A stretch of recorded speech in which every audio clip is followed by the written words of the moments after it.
লিয়ানার লোম ছেটে দিয়ে ন্যাড়া করে লিয়ানার নখ কেটে দিয়ে সব একদম খান খান করে দিয়ে তারপর লিয়ানারে ভিনেগার মাখায়া রেডি করা হলো ওরে বাংলা বাস দেওয়ার জন্য।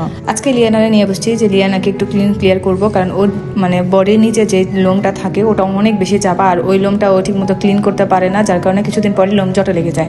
তো আমি সবসময় ট্রাই করি ওই লোমগুলো ছোট রাখার জন্য। এক তো তল পেটের নিচে লোম, কারণ এখানে ওখানে বসে সেইভাবে ও ক্লিন করতে পারে না, আর লোমগুলো এত পরিমাণে চাপা, এক্সেস পরিমাণে চাপা, ও একদমই মানে ঠিক রাখতে পারে না, যার কারণে আমি সবসময় ছোট করে রাখি। এমন না যে ন্যাড়া করে দিই, বিষয়টা এরকম না, ছোট করে দিই যাতে ও জিনিসটা ঠিক মতো মেনটেন করতে পারে। বেশি বড় হলে আমি ছোট করে দিই, কারণ এরকম জটা লেগে গেলে একসময় ফাঙ্গাল হবে, ওখানে ফ্লি ডিম দিয়ে যাতা করে ফেলবে। তো আমি আসলে ওই রিস্কটা নেই না, ও লোমটা ছোটোই রাখি, কারণ লোম এক্সেস চাপা হয়ে যাওয়ার কারণে এটা আসলে ওর দোষ না, ও ছোট বাচ্চা, আর লোমগুলাই ওর অনেক বেশি চাপা। ওর লোমগুলো খুবই পাতলা, অন্য ক্যাটের যেরকম একটু ঘন মানে মোটা থাকে, ওর লোমগুলো খুবই পাতলা, মানে একদম পাটের সুতার মতো। তারপরে শুরু করলাম লিয়ানার পায়ের নিচে যে লোমগুলো আছে ওগুলো কেটে দেওয়ার জন্য। ওগুলো আমি কিছুদিন আগে কেটে দিয়েছিলাম, কারণ ওর নখ কেটে দিছি, পায়ের নিচে লোমগুলো এগুলো আমি কেটে দিয়েছিলাম, বাট আজকে গোসল করাবো, যার কারণে আমি আরেকবার সবকিছু মানে ছাটাই বাটাই করে নিচ্ছি, তারপর একবার গোসল করাই দিব।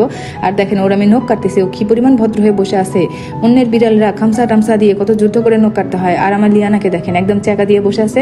ওর কোনো হেলদলি নাই যে আমি নখ কাটতেছি বা ওর নখ আমি কেটে দিচ্ছি। কিছুদিন আগে আমি নখ কাটতে খুব একটা বড় হয় নাই, বাট ওর কোনো রিয়াকশনই নাই, মানে কিছুই নাই। ওকে যে আমি কোলে নিয়ে আসে ও খুশি, মানে ও এত পরিমাণে ভদ্র একটা বিড়াল। আমার 5টা ফিমেলের মধ্যে ও হচ্ছে 1 নাম্বার, মানে ওর কোনো রিয়াকশন নাই, কিছু নাই, রাগটা কিচ্ছু নাই, খুবই ভদ্র। ওরে আমি যেভাবে রাখি ও সেভাবেই চুপচাপ থাকে। ইভেন ওকে আমি দিয়ে এই ছবি সেই ছবি উঠায়, ও তখনও কখনোই রিয়াক্ট করে না। ওকে আমি যেভাবে রাখবো সেভাবেও থাকবে।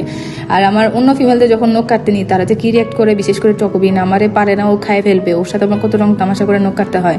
বাট লিয়ানা খুবই ভদ্র, ওর আসলে কোনো কিছু নিয়ে ঝামেলা নাই। ইভেন ও খাওয়া দাওয়া নিয়ে ঝামেলা করে না, টাইমলি খাবার দিব, খাবে, ওয়াশরুমে যায়, পিপটি করবে, ওর কোনো ঝামেলাই নাই। আর মাশাল্লাহ বাচ্চা আমার খুবই হেলদি, আর ওকে নিয়ে আমার কোনো চিন্তাই নাই। ও একদম পুতুলের মতো, আমি ওকে পুতুলু বলেই ডাকি, কারণ আমি ভাবি যে তোমার নাম লিয়ানা কে রাখছে, তোমার নাম তো পুতুলু হবে। তো ও মনে হয় পছন্দ করে ওই নামটা। তো যাই হোক, ওকে আমি ভিনেগার মাখাই দিচ্ছি পুরো গায়ে, ভিনেগার মাখাই দিয়ে একটু স্পট অন দিয়ে কিছুক্ষণ ধরেন 30 মিনিটের মতো রাখবো, তারপর আমি শাওয়ার করে নিবো। কারণ স্পট অন দিয়ে যারা রাখে, অনেকেই রাখে বা রাখা হয় কিনা জানি না, বাট আমার না রাখতে একটু ভয় লাগে, কারণ এটা তো পুরো কেমিক্যাল। আর আমি ভিনেগার দিয়ে দিচ্ছি, ভিনেগারের স্মেলে ফ্লি যা আছে ডিম সব চলে যায়। আর স্পট অন দিয়ে তো এইভাবে মাখামাখি করা যায় না, তো আমি আগে ভিনেগার দিচ্ছি। এটা একটা মানে ভিনেগার দিয়ে আসলে গোসল করায়, তো আমি বললাম যে কিছুক্ষণ যখন রাখবো এই ভিনেগারটা মাখাই দিয়ে রাখি স্কিনের মধ্যে, বা মানে ভালো ক্লিয়ার থাকবে। আর ওরা দেখেন ও লেদার মতো পরে বসে আছে, মানে খুবই ভদ্র। মাশাআল্লাহ আমার বাচ্চাটা একদম পুতুল, ও একদমই একটা পুতুল। ওরে যেমন রাখি সামনে ও খুবই ভদ্র। মানে আমি খালি বলি যে লিয়ানা তোমার নাম পুতুল হবে, তোমার নাম পাল্টাও, তুমি এই নাম কেন রাখছো, তোমার নাম আমি পুতুল রাখবো। তো আমি পুতুল বলেই রাখি ওকে, বাট ও লিয়ানা নামটা পছন্দ করে, লিয়ানাতে রেসপন্স করে। যখন আমি ডাকি লিয়ানা কোথায় তুমি, ও দৌড়ে আসবে। ইভেন ও আমাদের খুব ভালোবাসে, ও আমাদের দেখলে এমনি দৌড়ে আসে, ক্যাঁ করতে করতে দৌড়ে আসে।